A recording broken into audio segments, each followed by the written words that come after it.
Alright guys, gonna be doing part one of my interview with middle school teachers today, and my name's Ryan, this is for Ed 413, and today I'm sitting here with, Lena Emanuel. okay, and where do you teach and what grade? I teach at Caterpillar Magnet and I teach 6th grade world history. Excellent, excellent, and little FYI, I actually did 40 hours of observation in her class. I learned a lot, went from knowing nothing to pretty much thinking I could run a classroom. That's how good she is. So we'll just go ahead and we'll jump into my couple of questions I've got here. And the first question I've got is, with middle school age children starting to deal with developing bodies and minds, how as teachers can we push them towards begin? Miss Kelly, you can call the office, Miss Kelly. How can we push them towards developing critical thinking skills and getting them to start to acknowledge the larger world around them? Well, the thing is with that is about the lessons that you plan in class to really start them to think outside of the box, giving them as many opportunities as possible to start thinking critically. As they get older, they become curious about things that are happening in the world. So you kind of want to bring in some of those current events, maybe not on a daily basis, but as much as you can. And then if a student asks an appropriate question, let me say Right. that does pertain to something that is outside of the scope of the lesson, then if you have a few minutes at the end of class, maybe you can address those questions. Or if you have a suggestion box or a question box in the classroom that they can easily just write their question down on a sheet of paper, put it in the box, and you can write a response and give it back to the student without disturbing the entire class. You also can do that as well. Okay, so you mentioned using time at the end of class to sort of address current events. What do you think, about 10 minutes maybe? It depends on the question. If you hear a question, that's why I don't know if you can see it behind me, but I have a parking lot on my board. And so if if a student does ask a question and it really doesn't pertain to the lesson, I can tell them to write it up there. And depending on what the question is, it'll give me some type of leeway of how much time I need to give them. Oh, nice. So would you ever think about maybe turning that into a research project for them to do? Depends on how interested they are in it. Because sometimes it might be a question like, we might be talking about a particular war or something like that in class, and they might relate it to something that's going on today. And I could easily ask that type of question. The students today, in today's time, have so much access to technology and information at their fingertips. It's really not that important to do a research paper on it. Okay, good stuff. So now that we're talking about recognizing a larger world around these kids, how can we create a classroom environment that helps promote celebrating, multiculturalism that we see around us all in the world today? Well, to be honest with you, Ryan, the State Department has kind of made that kind of difficult for us because we have so many standards that we have to cover at a certain time. It's kind of hard to embed some of those other outside ideas that we might think are great ideas to do. Right. I have some type of flexibility leadway with that because I do teach world history. So I am hitting on different perspectives at various times. But sometimes it doesn't lead that. For example, because I do teach world history, some of the students are always asking, well, what are we going to do for Black History Month or African History Month, however you want to phrase it? Well, unfortunately, because of the curriculum of what we have, it really does not lead us to have that type of class project, presentation, however you want to call it. So it's not like that I'm looking over it. Right. It's just that I have certain standards that I have to cover at a certain time, and sometimes it just doesn't lead me to do that.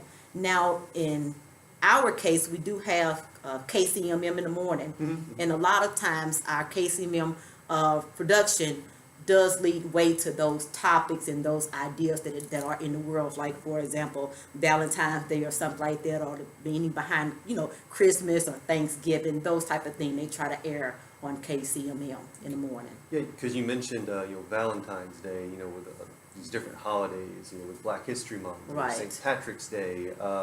You notice putting them into KCMM and kind of covering it that way, is there ever any carryover into class, or is it pretty much we gotta Not stick to really, the because standards? once they get finished, we have to start with our curriculum. Now, if, you know, with everything that we have to do, you know, some teachers do get off the beaten path, and they might say, okay, they might do a lesson on Valentine's Day or St. Patrick's Day. I mean, the only thing that I might say, if we are here in school for St. Patrick's Day, because this year we were not, it was on a Saturday this year, you know, I might make mention to, you know, the St. Patrick that we talked about in class, making reference to one of our lessons if we've gotten to that, or the Ides of March, when we talked about March 15th when Julius Caesar passed away. So it all depends on what it leads us to, the time and the activities that we have already planned. Okay, well, maybe the state needs to look at that a little bit better. So, you know, we talked about multiculturalism, and inevitably when you get into different origins and races and that sort of thing, that brings about bullying. You know, what are some ways that teachers can identify and maybe step in and intervene if you notice that a child is being bullied?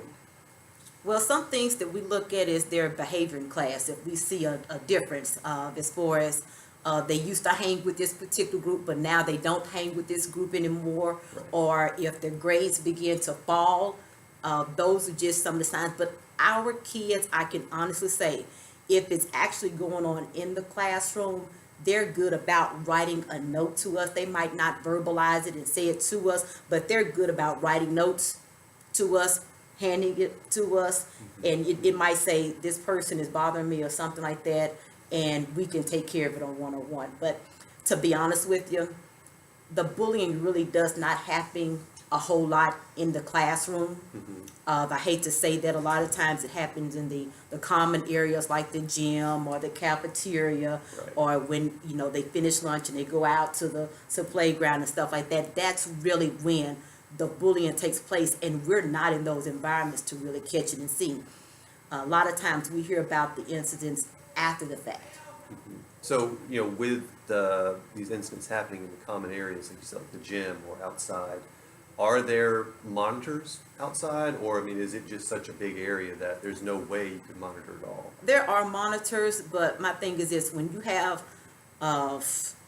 over 200 kids in a common area, Right. it's kind of difficult to catch everything.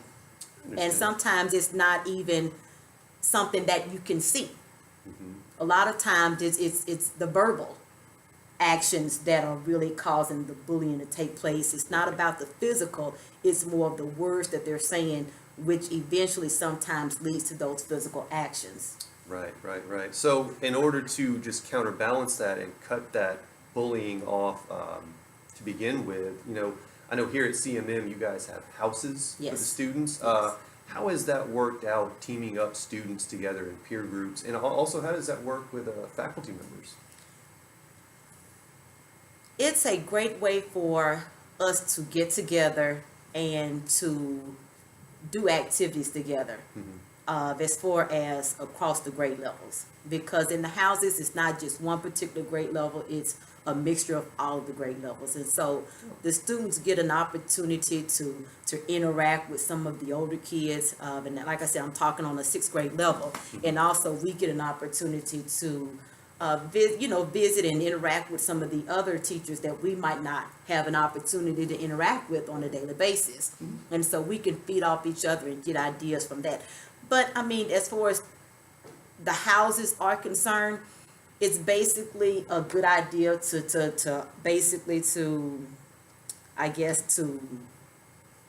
Team them up and kind of let them know team who's them out up, there. and as far as being a part of a group and taking pride in that group, that's really what that is really to me promoting right there, the oneness within the group, because they take great pride in what house they're in, and especially when we have the various competitions that are going on as far as houses wise, they really feed off of that. What kind of competitions do you guys have? We've had like the canned food drive.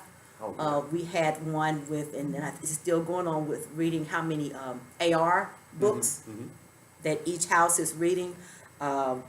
We've had the lip sync battle Nice. competition between Were the you in it? houses. No, I was not. Oh, I helped out with the practices, but I was not in it. But it's just those type of activities right there that they come together as one and they try to do whatever they can to beat the other one. oh, nice. That sounds fun. Well, so, talking about teaming up faculty members, I know you guys had a faculty meeting today. In the past, has there been a fellow faculty member or teacher that has influenced you or helped you out, possibly when you were just starting to teach? Yes, there was a few. I did not start my career here at Cattle Middle Magnet. I was actually at Bethune Middle School when I first started off. And so the curriculum has changed tremendously since I've started. And I did have a couple of teachers that would sit down. We would not necessarily plan together, but we would sit down to see what topics we need to make sure that we cover, what we can get away with just, mentioning and moving on, what type of information we need to spend more time on versus others. So that helped out quite a bit. Okay. Now it's like I'm in a role reversal. Now over the years, You're I'm the the one mentor. who's actually trying to help with developing the curriculum and the lessons and go along with it. So it's different. Okay. Well, that's actually good that you mentioned the curriculum and you said how it's changed over the years. Are there any particular instructional strategies that have worked for you in the past and have translated throughout the changing of the curriculum that are still effective? Well, I think anytime when you make learning fun for the students, that really helps them. I've used Jeopardy game, Review Jeopardy, ever since I started. Now, when I first started, I started out with the pocket cards with the questions on it. Right. You probably don't even remember that, but I had to make my own poster with my own Jeopardy. And so we started out with that, but now there's so much computerized stuff, like the Right. Jeopardy, using the PowerPoint presentation that I use now, that's electronic. The kids love that. Just for review or just anything. They just like that competition. But another activity, Kagan always has some good strategies that I always lean towards. Right. The I Have Who Has activity, Think, Pair, Share. Well, I Have Who Has is really not a Kagan strategy. But the Think, Pair, Share activity, the quiz, trade, all of those are some strategies that I've used in the past that I still use today. Okay. You mentioned a lot of the technology and everything's digital now. Does CMM provide that for you guys, or is a lot of that coming out of your own pocket? Like if you wanted to buy like a Jeopardy game and you want to get the buzzers, are there grants you could apply for, or is it just all you? There are some grants.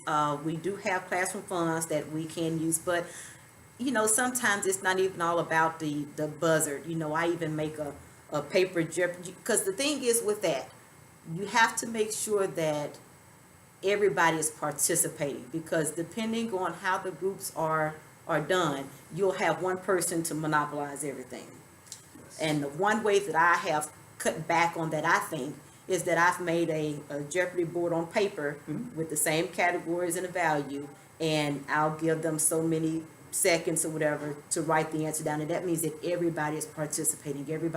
It's not one group depending on one person for the answer. Right. Everybody is participating in it. That's good. That kind of catches all of it. You stop the monopolizing of one person, and then everybody gets involved. And you said you made it yourself. Yes. Cuts down on costs. That's great. Yeah. I like that idea. So, speaking of these instructional strategies, they've always got to produce results. And when it comes to the results and assessment, is there a particular form of assessment that you find works best for you, or do you just use a wide variety of them? I use a wide variety, but to really know if the students know the information, the exit slips are key. Right. That's a good way of knowing what you need to reteach, and you're not waiting to the actual final test to find out, okay, well, these kids really didn't get this. I'm able to assess them regularly, Right. so that I can catch those glitches. Okay. And Now- would you use entrance tickets with that also? Oh, yes, I Okay. have it. I've done that. I've done both. I've even, on one given day, I've used an entry slip as well as an exit slip to make sure that they're paying attention to the lesson. making sure that they're actually obtaining what I want them to. Now, because of the test, a lot of things are now going from just straight multiple choice to now, okay, using a primary source to answer these questions. So that's a learning curve for all of us because there aren't many primary sources out Miss there. Alvina, please come to the office. Thank you. There are not that many primary sources out there really for world history that our students can use. And especially if you use it in the classroom, can you use it again on the test with the different questions? So Right. sometimes the documents lend itself to maybe one activity, so you have to kind of pick and choose which documents you want to use. And then the exit slips, like you said, it allows for daily assessment. You can catch it all right then and there, and if something slips, very next day, you're going back Catch over it. it. Good, good. And so my last question is, teachers always have to be prepared, and preparation with us starts with the lesson plan. Yes. What, in your mind, needs to be in a good, thorough lesson plan? Well, first you need to know the standards Right? and what you're trying to teach them. And I think then second, the materials that you're going to use to achieve that. And when I say materials, I'm talking about down from the first thing that you give them to the last thing. Everything needs to be planned out. Organized. Yes, I would also suggest that somewhere in the lesson, and it doesn't have to be every day, because sometimes every day it doesn't lend itself, but some type of hands-on activity for the students, so they can actually really kind of put it into to their remembrance, because sometimes if you just say it, Right. Lecture is boring. they're not going to really get it. But if you actually give them some type of hands-on activity as far as, and with social studies, it's not all about, like science with dissecting and building Right. stuff. You have to become creative. It could just be moving a sheet of paper around to this category or what have you, instead of actually writing it down. Right, right. They can just, just move their hands and talk talk through it. Right. They can get up and move around if they have to. Right. How often would you prescribe using group work? Depends on what you're teaching. So for world history, could you maybe fit group work into once a week or maybe once every 2 weeks? It once again, it still depends on Right. what the lesson is, where you are in that lesson. And what part of the year, actually, I would say that as well, because at the very beginning of the school year, the students are really still trying to figure you out, you're trying to figure them out. So something simple might be better at that time versus now later on towards the end of the school year, now you can make it a little bit more complex. Right, right. And then are there just going to be those days where you just have to lecture to them? You have to get the information Of course, to them? of course. There are days like that, but I will say this, if it is like that, limit the time. Limit the time. Okay. Well, that sounds great. I want to thank you again for answering my questions here. This is Miss Emanuel, 6th grade Caddo Middle Magnet. I can't stress how much I learned from her in her classroom. It was incredible. I really think she took me from knowing nothing to just getting a little bit of a grasp to where I could probably run a classroom. Well, thank you. She's great. Thank you again. Thank you. All right, guys. Thank you for watching.